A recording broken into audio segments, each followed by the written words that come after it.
কি তা কইব, এই দেখো এই মাইয়াটারে জোগাড় করে ফেলেছে রাস্তার থেকে, মানে ট্রেনে করে যাচ্ছিল, সেখান থেকে একটা বান্ধবী জোগাড় করেছে, সেই বান্ধবীর আবার মেট্রোর মধ্যে খুঁজে পেয়েছে। মানে ভূতুরে তুমি পৃথিবীর যেখানে নিয়ে যাবা সেখানে ও কাউরে একটা জোগাড় করে ফেলবেই ফেলবে। তো যাই হোক, একবার বারাসাত থেকে তো দাঁড়িয়ে দাঁড়িয়ে গেছি, তারপর মেট্রোর মধ্যে এসির হাওয়া খেতে খেতে দাঁড়িয়ে দাঁড়িয়ে গেছি, তারপর এই যে স্প্লেনেডটা নেমেছি, বাবা গো বাবা, যেন মনে হচ্ছে শত কোটি কোটি কোটি সব লোক এই স্প্লেনেডে এসে দাঁড়িয়েছে। ওই দেখো ভুতুর বান্ধবীদের ভুতুর জোগাড় করে নিয়েছে, আমার চেনে না, ওদের সাথে হাত ধরে যাচ্ছে, যেন মনে হচ্ছে ওদের কতদিন ধরে চেনে। এই মায়াটারে লইয়া তুমি কি করে রাস্তায় বেরোবা বলো, ওরে কি করে পাহারা দেবা, ও যারে পাবে তার সাথেই, মানে ওর কোনো চেনা অচেনা নেই। মানে আমি কি তা করবো তোমরা একটু কও। ওরা যাচ্ছে একদিকে তো ভূতু তাদের পেছন পেছন দৌড়চ্ছে, আমি তারে কিছুতেই তাই না হাসতে নিয়ে আসতে পারতেছি না।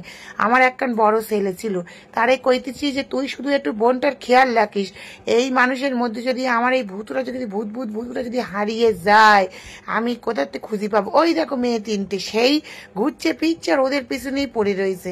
তো যাই হোক, সেইখান থেকে তো প্ল্যানেটে বেরিয়ে বাবা গো বাবা, কি ঝলমলে আকাশ আর কি ঝলমলে গরম, এবারে ঘাম টোপায় টোপায় পড়তেছে। আর ওই দেখো আমার এই ছেলেখানা একবারে ভুরু কুচকে কাউরে দেখতেই পারতেছে না। আর এই দেখতে পাচ্ছ সব কালো মাথার লোক, সব লোক প্ল্যানেটে আয়া পড়তেছে। কলকাতায় বলো দেশে বলো কোথাও লোক নেই, সব আয়া পড়ছে প্ল্যানেটে আমার মতন। তো আমি কি কারণে গেলাম বলো দিনি, ওই যে স্পাইডারম্যানের মতন যদি একটু উড়ে উড়ে যেতে পারতাম হতো। তারপরে এই যে খাবার দোকান, মানে প্ল্যানেটে চলে এসে খেতি ঘুরতি সবকিছু করতে সব লোক প্ল্যানেটে চলে আসে। তার মধ্যে আর একটু দোকান গিলে দিই, আমি আর বেশি কথা কইতে গেলে এবার এর ভেতরে আমাদের ইন্ডিয়ার যত মানুষ আছে, শত কোটি মানুষ এর ভেতরে থাকবে। আমি এখন যুদ্ধ করতে যাচ্ছি, কে কোথায় শিবাজি মহারাজ কে কোথায় হারাবে আমি জানি না। চলো যুদ্ধ করি, যুদ্ধ করেই জুতো কিনবো। হ্যাঁ যুদ্ধ করেই জুতো কিনবো, ইচ্ছা যখন পড়েছি হ্যাঁ কিনতে তো হবেই। তার মধ্যে ভূতু সে যে কিতা করতেছে তোমারে কি কইব। ওই যে তিনটে বান্ধবী ভূতু চলে গেছে, সে ভূতু আর মানে জীবন কানা শেষ। তার মধ্যে লেসে একখান ব্যাগ ভূতুর থেকেও বড়, তার মধ্যে ভূতুরে দেখতে গিয়ে আমি এবার হোসট খাইয়া পড়তেছিলাম, ওদিকে ভূতুর আবার প্যান্ট খুলে যাচ্ছে। ওই দেখো ভূতুও পড়ে যাচ্ছিল কিন্তু পড়িনি। মানে আমাদের মতন মানুষজন পৃথিবীতে আর নেই, আমরাই একটা একটা স্যাম্পেল জন্মেছি। এইবার দেখো কত কোটি কোটি কোটি মানুষ এর ভেতরে আই আছে, তোমরা একবার একটু দেখা লও। মানে তোমাদের সাথে যে আমি কিতা কইব সে আর কয়ে লাভ নেই। আমি শুধু ভাবতেছি যে আমি কোন দিক যাবো আর কোন দিক দিয়ে বেরোবো বাইরে। মানে আমার তো দম কান আটকে, মানে মানে বুকের থেকে হাট কান খুলে কিডনিতে চলে গেছে। আমি জুতো পরবো কি, এই যে আমার ছেলে একখান জুতো জোগাড় করেছে, আমি একখান পায়ে জুতো দেখতে গিয়ে পেছন দিয়ে এমন একখান গুত্তা খাইছি, সেই গুত্তা খাইয়ে পাপ পড়ছিলাম লোকের গায়ের মধ্যে।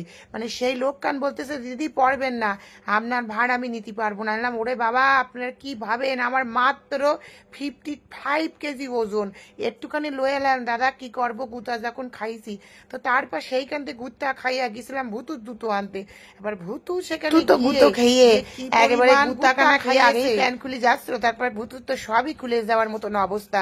ভুতুরে সেই প্যান্ট ট্যান্ট কোনো রকমে আমি পইরা লইয়া বলতেছি ভুতু তোরা জুতো কিনতে হবে না, তুই বাড়ি চল, তোর গুত্তা খাইয়ে খেয়ে তোর কিন্তু জীবন শেষ হয়ে যাবে। তার মধ্যে পেয়েছে আমার আবার ডাকে, কি পেয়েছে সেটা আর কইলাম না।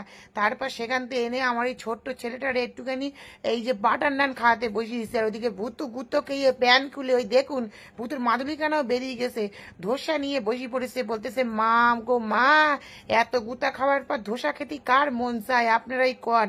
কিন্তু ভূতু বলছে গুতা যখন খেয়েছি তার সাথে একটা ধোসা না খেয়ে আমি কিছু 23 প্ল্যানেটে বাড়ি যাব না।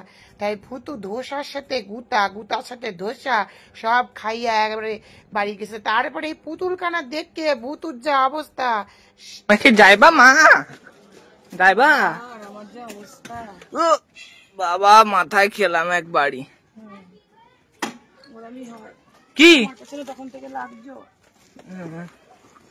একটু গায়ের জোর লাগা, একটু গায়ের জোর লাগা।